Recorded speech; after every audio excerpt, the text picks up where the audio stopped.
Labours होती हैं, migrate labours जो बाहर से आते हैं, उनके बच्चों को देना शुरू किया, क्योंकि सबसे ज़्यादा प्रॉब्लम उन्हीं के साथ होती है। अगर ईश्वर है ना, तो वो आपके लिए रास्ता ज़रूर खोल देगा।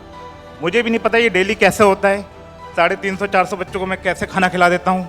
वो पागलपन आपके जुनून से पैदा होता है, ये बात ध्यान रखना।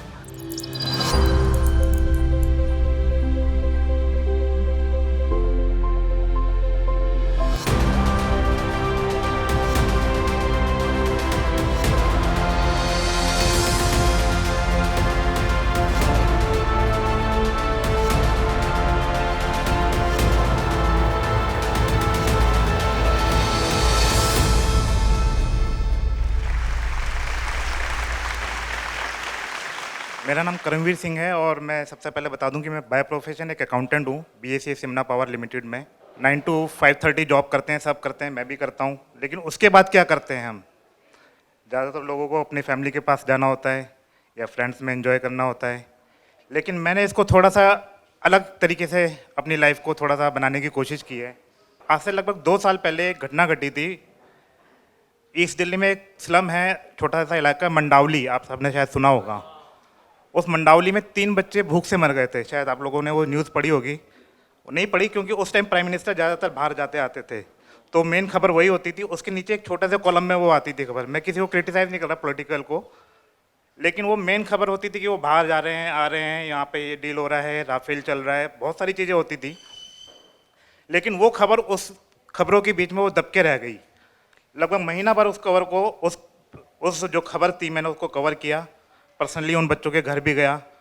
कई पॉलिटिकल उसमें एजेंडा आए कि उसको चेंज कर दिया जाए। वो तीनों बच्चों की भूख को उनको डायरिया में कन्वर्ट करना चाहती थी पॉलिटिकल पार्टीज। लेकिन मैंने फिर क्या करा कि मैं उनके घर पे गया, मैंने उस स्टोरी को कवर किया, अपने सोशल मीडिया के थ्रू उसको थोड़ा सा वायरल किया। उसके बाद कुछ ग्रुप्स बने, मेरे फ्रेंड्स से मेरे पास आया कि भाई क्या कर सकते हैं हम। तो हमने पहले तो क्या करा कि अपने घर से ही 2-2, 3-3 रोटियाँ लेनी शुरू करी, और उसको ले जाके हमने जो सड़क पे या स्लम्स में या जो लेबर्स होती हैं, माइग्रेट लेबर्स जो बाहर से आते हैं, उनके बच्चों को देना शुरू किया, क्योंकि सबसे ज़्यादा प्रॉब्लम उन्हीं के साथ होती है।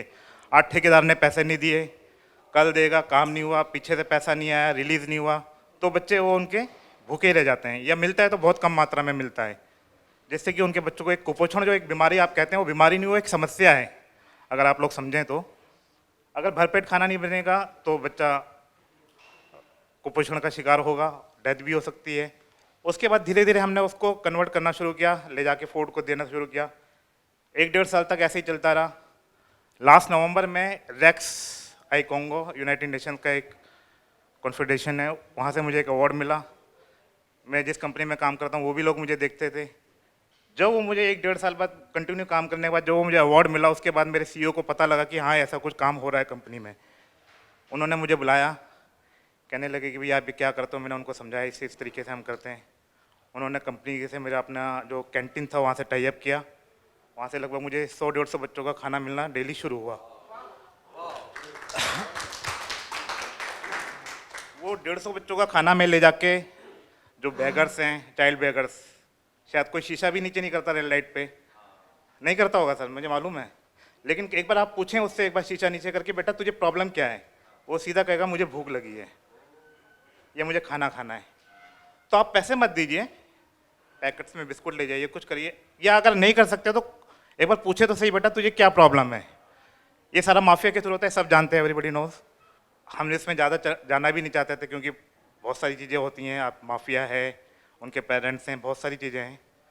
मैंने 3 बच्चों को रेस्क्यू किया उसमें से।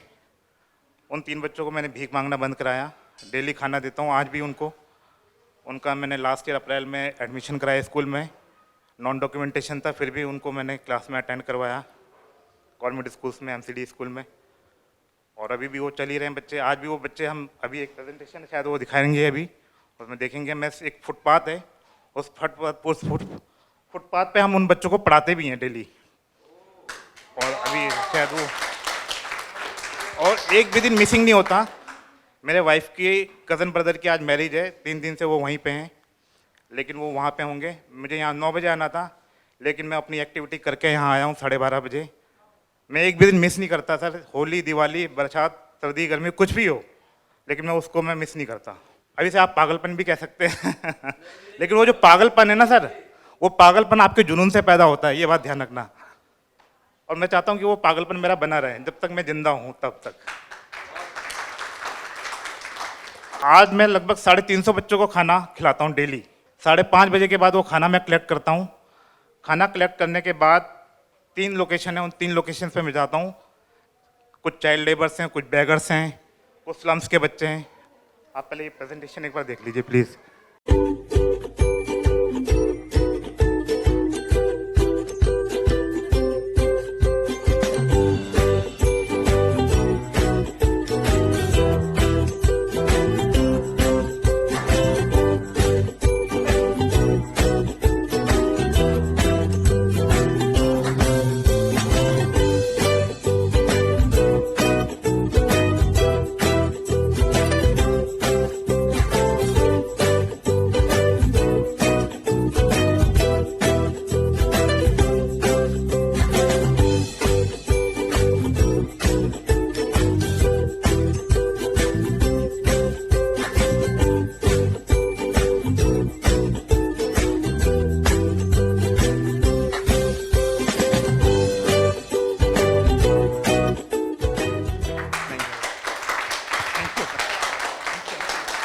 Thank you.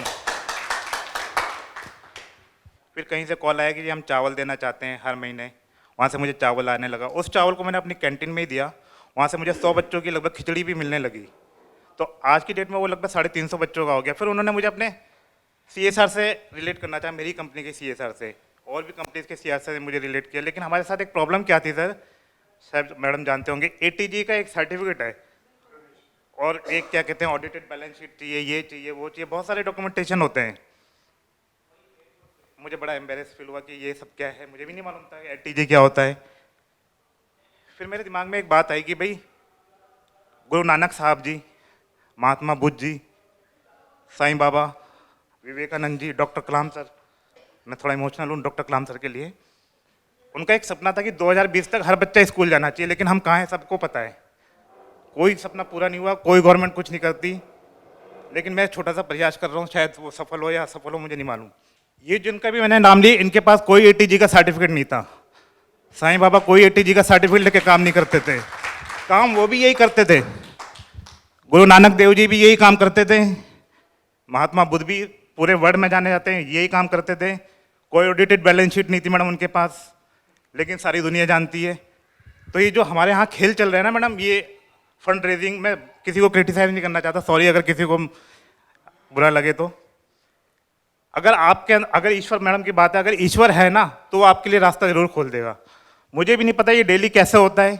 350-400 बच्चों को मैं कैसे खाना खिला देता हूँ, कैसे मैं उनको पढ़ा रहा हूँ, कहाँ से पेंसिल आती है, कहाँ से कॉपी आती है, मुझे कुछ नहीं पता, लेकिन ये हो रहा है। सेकंड चीज़ ये है कि हर घर में, किसी के घर में नाप के खाना नहीं बनता, 2-3 रोटी एक्स्ट्रा ही बचती होगी, उसको आप फेंको मत, पैक करो, रैप करो, उसको ले जाके बैगर्स को या किसी को भी जिसको आप ठीक समझे, रिक्शे वाले को, वहाँ दीजिए। एक तो आपका क्या कहते हैं खाना वेस्ट होने से बचेगा, और वो जिसको भूखा है उसको खाना मिलेगा।